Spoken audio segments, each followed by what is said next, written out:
We go back to the GCIS offices in Pretoria, where the National Joint Operational and Intelligence Structure briefed the media on safety and security-related plans being put in place for the BRICS Summit to be held in Sandton next week. On what came out of that briefing, SABC News International News Editor Sophie Mokoena now joining us she's joining us live actually from the GCIS offices. Good morning, Ms. Sophie. Thank you so much for making time for us. Tell us the outcomes of this press briefing, and also considering that you have such a large delegation of heads of state that are expected to be attending this summit, and including the General Secretary or the Secretary General of the United Nations, Antonio Guterres.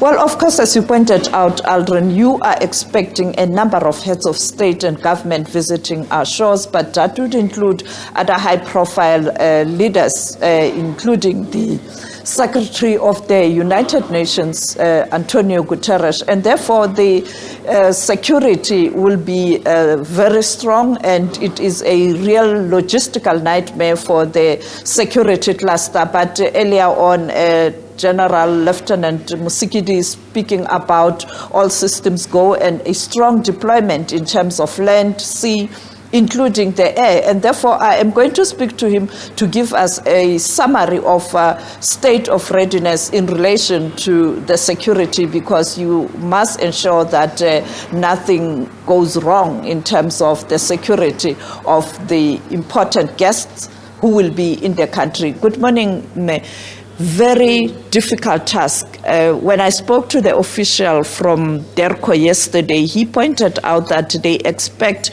more than 40 heads of state and government. That would include high-profile guests such as the General Secretary, the Secretary General of the United Nations, Antonio Guterres. Are you ready? We are ready. As the security cluster as indicated earlier, we have put all plans, and all plans are in place. We have done our simulations, and we are continuing to do and heighten as and when the need arises. You spoke about the deployment. The question is, during the 2010 World Cup, it was a big project. You also had special courts that dealt with issues that arise in terms of security. Are you having a similar plan for this big summit? We do. We have planned a 24 hours court dedicated to do and address all issues that are coming or will come from the summit itself.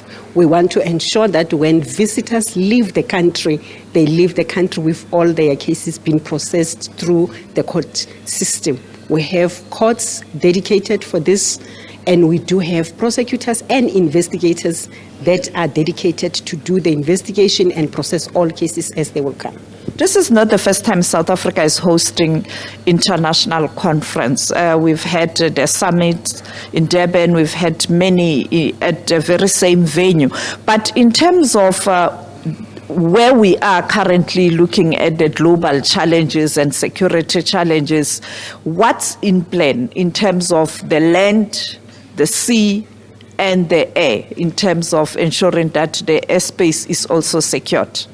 As NATJOINTS, the expectation is that we need to draw in all the necessary resources. Resources includes even the departments, state-owned departments that are relevant to assist in this regard. We are continuing to have meetings to tighten the loose ends as we, from time to time, establish where we are having challenges. So both air, land, sea, en route to the venue and back, we are having deployments in place. We will be having safe havens or static deployments that will have on our routes to ensure a maximum security and heightened police visibility or law enforcement security that is in place. As we will be working with all law enforcement agencies, including the city itself.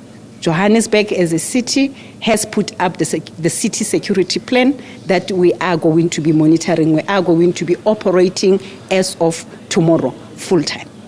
Looking at traffic, people will be going to work, particularly people around the area in Sandton, Midrand, your way between Pretoria and Johannesburg. What are the plans to ensure that you still have a situation where ordinary South Africans are able to go to work, but your international guests are protected and the security around them? We have identified the venues for our guests closer to the venue as far possible as we can.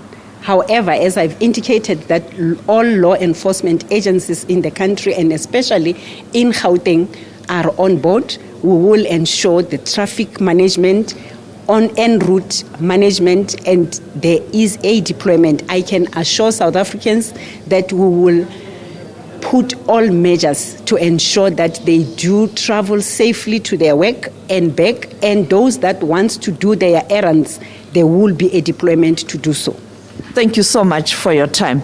That was Lieutenant General Musikidi talking about the arrangements in terms of the security around the precinct where the meeting is going to be and the routes leading to the venue. But I can tell you, Aldrin, this is a huge story.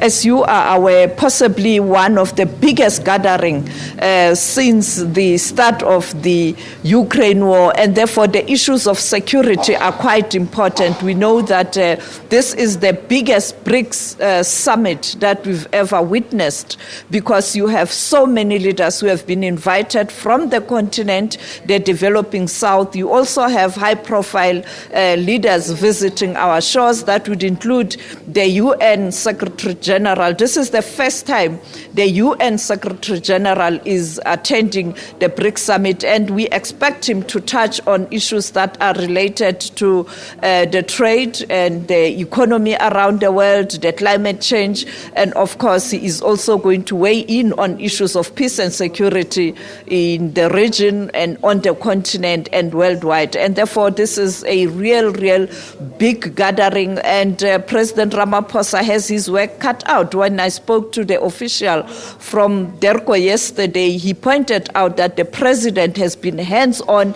He's getting a briefing minute by minute to ensure that everything is in place for this big international story. Well, and on the instability that is seen in various regions, specifically here on the continent, is there a concern at all for the security cluster? We know what's happening in the West African region. And now that Antonio Guterres will be attending this summit, will there be any conversations that will be happening on the side of the summit to try and find a solution to the impasse, for instance, in ECOWAS? We know what's happening in Sudan as well. And now tensions have also escalated in Ethiopia. Yes, when I spoke to the ambassador from DERCO yesterday, he pointed out that the issues of peace and security will be high on the agenda. And he pointed out that areas where you have conflict, definitely they will discuss those areas, including Niger. And therefore, I think even the President of the Republic, President Cyril Ramaphosa, will take this opportunity to speak to the SG of the United Nations about the efforts by the African heads of state and government in relation to the peace process in between Ukraine and Russia. And therefore, the issues of peace and security will definitely dominate the talks. Yes, the BRICS group, the intention when it was started was to look at development around member countries, but the mandate has since been broadened because of the challenges that we are facing. And that is why political issues, security issues will be high on the agenda. And of course, you'll be having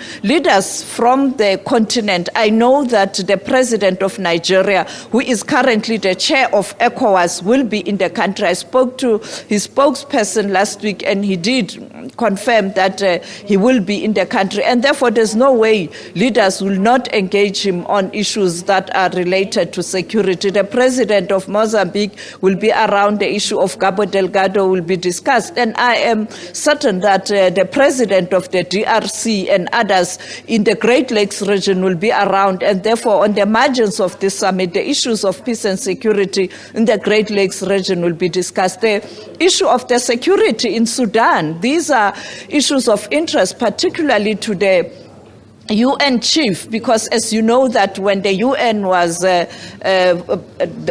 launched after the Second World War, particularly the Security Council, the mandate was to ensure the world peace. And therefore, as we speak now, it looks like the world is drifting apart and issues of peace and security are a huge challenge. And I think Antonio Guterres will engage with some of the leaders on the margin of this summit. I think that is why he took a decision to come to South Africa, because you'll have those strategic leaders. And you know that when you look at the agenda of the Security Council, the Sub-Sahara is part of the agenda of the Security Council, and you'll have leaders here. And therefore, this is a good opportunity for him to engage with those leaders. And also President Ramaphosa, you know that South Africa is part of the Peace and Security Council of the AU, and the AU Commissioner will be here. I'm sure the chair of the AU, the head of state, that is ECOWAS, will be in the country. And therefore, this is a moment also to touch on all those issues.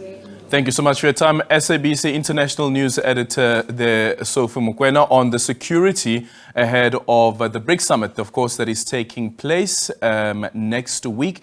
And as you heard there as well from Lieutenant General Musikidi, is that we will also have 24-hour courts, specialized courts that will be set up that will work for 24 hours, something similar to what we saw back in 2010 during the FIFA World Cup.